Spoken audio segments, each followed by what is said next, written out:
Ustedes saben que Apocalipsis tiene profundas reflexiones para nosotros. El capítulo 9 no es la excepción. De hecho, el capítulo 9 trata sobre la quinta y la sexta trompeta. El primero y el segundo ay, como dice Apocalipsis capítulo 8 en su parte final. En Apocalipsis capítulo 9, el verso 1, comienza diciéndonos: el quinto ángel tocó la trompeta, y vi como una estrella cayó del cielo a la tierra, y se le dio la llave del pozo del abismo. Y abrió el pozo del abismo, y del pozo salió humo como el humo de un gran horno. Y se oscureció el sol y el aire a causa del humo que salía del pozo. Y del humo salieron langostas sobre la tierra. Y a estas langostas se les dio poder, como el poder que tienen los escorpiones sobre la tierra. Y se les mandó que no dañasen la hierba sobre la tierra, ni cosa verde alguna de la tierra, ni a ningún árbol, sino solamente a los hombres que no tenían el sello de Dios en sus frentes. Y se les mandó no que los matasen, sino que los atormentasen durante 5 meses. Y su tormento era como el tormento del escorpión cuando viene al hombre. En aquellos días los hombres buscarán la muerte y no la hallarán. Ansiarán morir y la muerte huirá de ellos.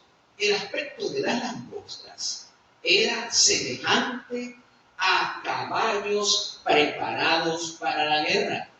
Y en las cabezas tenían coronas, como coronas de oro, y sus caras eran como caras humanas. Y tenían cabello como cabello de mujer, y dientes como de leones. Tenían corazas como corazas de hierro, y el ruido de sus alas era como el estruendo de carros de caballos corriendo hacia la batalla. Tenían colas como de escorpiones y también aguijones, y en sus colas tenían poder para dañar a los hombres durante 5 meses. Y tienen por rey sobre ellos al ángel del abismo, cuyo nombre en hebreo es Abadón y en griego Apolión. El primer ay pasó. He aquí que vienen 2 ayes después de esto. En estos primeros 12 versículos, nosotros tenemos la descripción que da Juan de acuerdo a la visión que contempla. Vean ustedes, primero se ven langostas, pero cuando van observando más de cerca, se da cuenta que realmente son caballos preparados para la guerra. Y estos caballos tenían coronas como de oro. Algunos encuentran en esto una alusión a los turbantes que usaban los guerreros árabes. Aquí nosotros vemos cómo el poder de Dios para castigar esa humanidad pagana, esa humanidad apóstata, ese imperio apóstata, se manifiesta a través de estos ejércitos que incursionan en el imperio bizantino, que es el imperio romano de Oriente. Estas guerras que se dan entre estas naciones, entre estos poderes humanos, van debilitando el uno al otro. En la quinta trompeta nosotros vemos la incursión, ¿verdad?, de los turcos.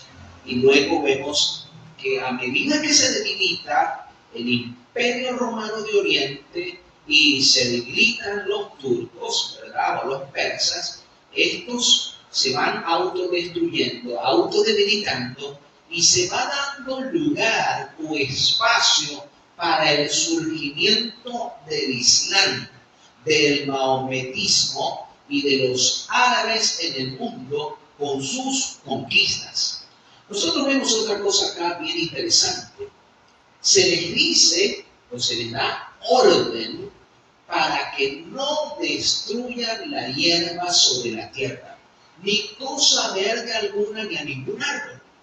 Los comandantes guerreros de árabes daban órdenes estrictas para que sus soldados no destruyesen la hierba, no destruyesen los frutos, no destruyesen los árboles. De hecho, ustedes ven que aquí en la visión se les da la orden para que solamente ataquen ¿a quién?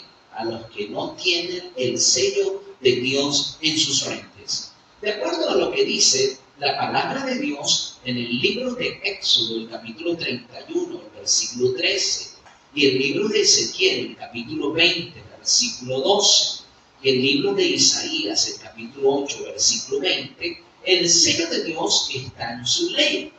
Así que se identifican como los hijos de Dios o aquellos que tienen el sello de Dios, los guardadores del sábado.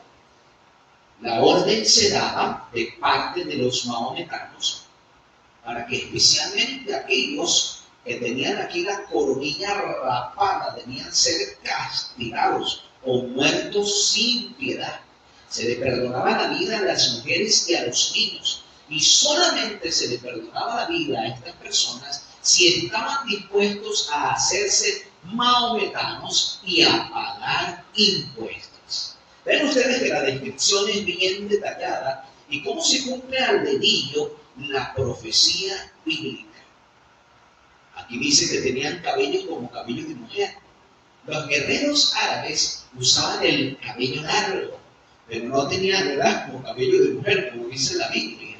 Pero no tenían nada de afeminados. Eran bien fieros, porque dice que tenían dientes como dientes de leones. Eran guerreros violentos, rapaces, furiosos, tremendos. La palabra de Dios describe entonces cómo este poder va avanzando en el Imperio Romano de Oriente, va avanzando desde África, incursionando por Europa y tomando los dominios que antes habían pertenecido al Imperio Romano. Y el islamismo va conquistando nuevos territorios, va incursionando y podemos decir, va apagando o eclipsando la influencia del cristianismo en el Imperio Romano. La profecía dice, o la visión dice, que por el humo que salió del pozo se oscureció el sol y el aire. El sol representaría la fe cristiana, debido a la apostasía del romanismo y en este caso a la influencia poderosa del Islam en estos países a través de estas grandes conquistas. La palabra nos dice que serían atormentados. Se les dio orden no para que los matasen.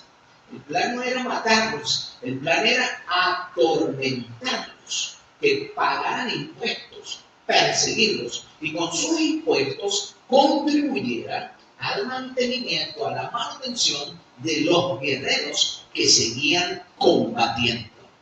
Esto nos muestra algo bien interesante. Dice acá la palabra de Dios que en aquellos días buscarán la muerte, pero no la hallarán. Indudablemente que el sufrimiento fue muy severo, muy duro. Se nos habla de que serían atormentados por 5 meses. La palabra de Dios nos dice que un día en la profecía equivale ¿a cuánto? A un año. O sea que 5 meses por 30 días, tomando los meses solares de 30 días, equivaldría a 150 años. Algunos dan el inicio a estos 150 años, aquella batalla que se dio con Cosroes, el 27 de julio del año 1294. Allí comienzan esos primeros 5 meses, o los 5 meses de la quinta trompeta, que serían atormentados durante estos 5 meses, como dice la palabra, la tercera parte de los hombres. Porque no son destruidos, sino atormentados, dice la palabra de Dios. Ahora, es algo bien interesante. Aquí la palabra nos dice algo muy admirable. Porque las langostas, en forma natural, ellas no atacan al ser humano. No atacan al ser humano. Atacan es a las plantas, a los productos, a las cosechas, a los vegetales. Pero aquí se les da la orden que no destruyan nada verde, ningún fruto de la tierra, sino que debían atacar ¿a quién? A los seres humanos o a aquellos que no tenían el sello de Dios en sus frentes. Esto nos muestra que eran seres humanos los que atacarían, eran los seres humanos quienes atormentarían a este imperio romano de Oriente, que aunque se había hecho cristiano, había apostatado de la fe y ahora estaba siendo castigado a través de quién? A través del Islam o a través de los guerreros árabes. La palabra de Dios nos dice en el versículo 12, el primer ay pasó. De aquí vienen 2 ayes todavía. En el versículo 13, entonces se da apertura a la sexta trompeta, al toque de la sexta trompeta. Y dice la palabra de Dios en el versículo 13, y el sexto ángel tocó la trompeta. Y oí una voz de entre los cuernos del altar de oro delante de Dios, que decía al ángel que tocó la sexta trompeta: desata los 4 ángeles que están atados sobre el gran río Éufrates. Y fueron desatados los 4 ángeles que estaban preparados para la hora, día, mes y año, a fin de matar a la tercera parte de los hombres. Esto de hora, día, mes y año, se le dio una interpretación bien interesante. Ustedes saben que por allá por el año 1831, Guillermo Miller ya estaba predicando acerca del advenimiento. Y ellos por ese tiempo decían que el advenimiento sería alrededor del año 1843. Antes de llegar a la fecha, Josias Litch, uno de los que se enfocó en esta profecía de día, mes, hora, día, mes y año, aplicaba que eso se iba a cumplir por alrededor del mes de julio del año de 1840. Más adelante, cuando ya se estaba acercando la fecha, tomando el cálculo de los 150 años y partiendo desde la fecha del 27 de julio de 1299, finalmente eso lo lleva, que son 2 periodos de 150 años, al 11 de agosto de 1840. Y él lo dijo, y efectivamente en ese tiempo llegó el fin del sultanato árabe, de su poderío, de su independencia. Con esto nos muestra que esta influencia comienza a decaer. Ahora, la palabra de Dios nos dice, y el número de sus ejércitos, de sus caballos, era 200 millones. Ustedes saben que 200 millones de caballos con jinetes, eso es un gran número. Y Juan dice, yo oí su número. En aquel tiempo,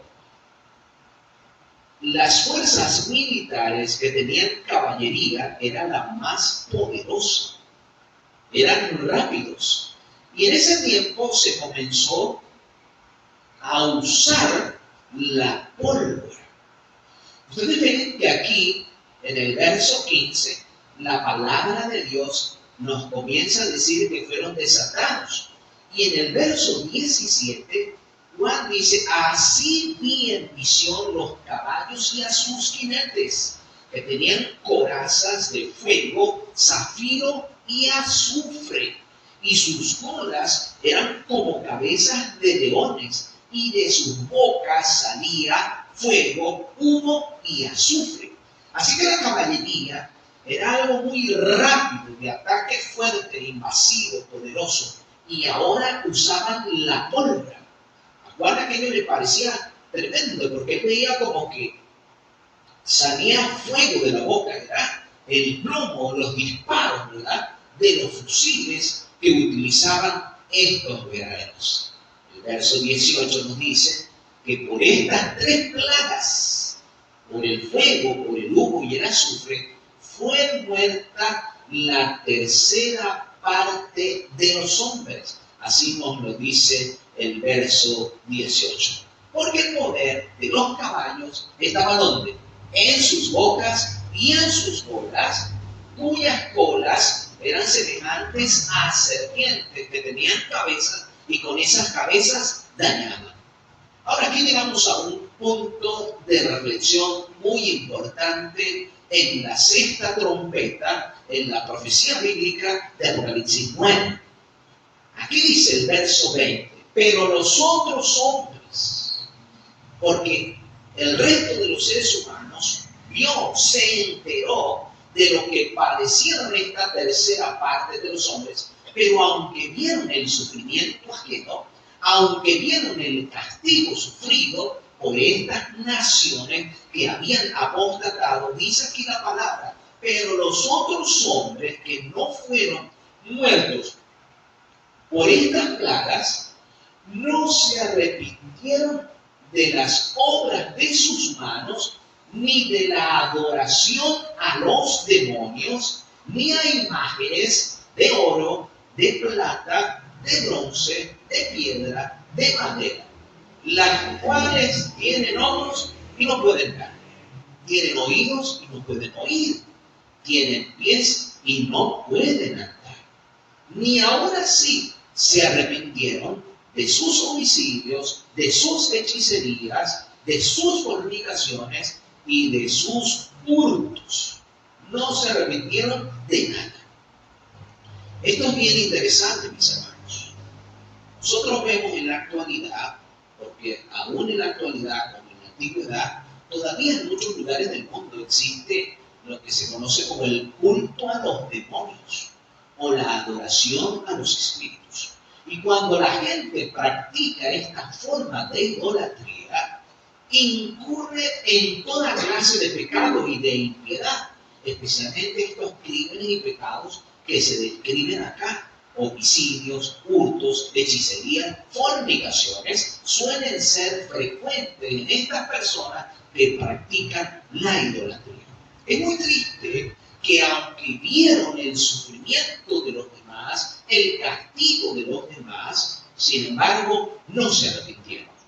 A través de toda la palabra de Dios y a través del libro de Apocalipsis y por medio del toque de la quinta y la sexta trompeta, Dios hizo un llamado a la humanidad en esa región del mundo para que se arrepintieran. Pero la pregunta, ¿se arrepintieron?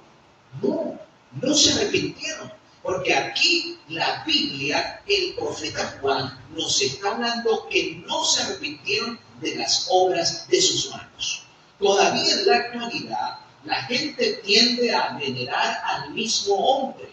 Y las cosas que el hombre ha hecho, la gente tiende a idolatrarlas y a adorarlas, en vez de adorar ¿a quién? A Dios, el creador de todas las cosas. La mejor actitud, la mejor disposición que debe tener nuestro corazón es de buscar a Dios con arrepentimiento sincero. Y si buscamos a Dios con corazón sincero, con un arrepentimiento auténtico, ¿qué vamos a recibir del Señor? El perdón, la salvación, la vida eterna. ¿Consideran ustedes que ese es el mejor regalo que Dios da a cada persona que se arrepiente? Amén. Que Dios nos guíe en ese camino, en esa senda del arrepentimiento que lleva a la salvación y a la vida eterna.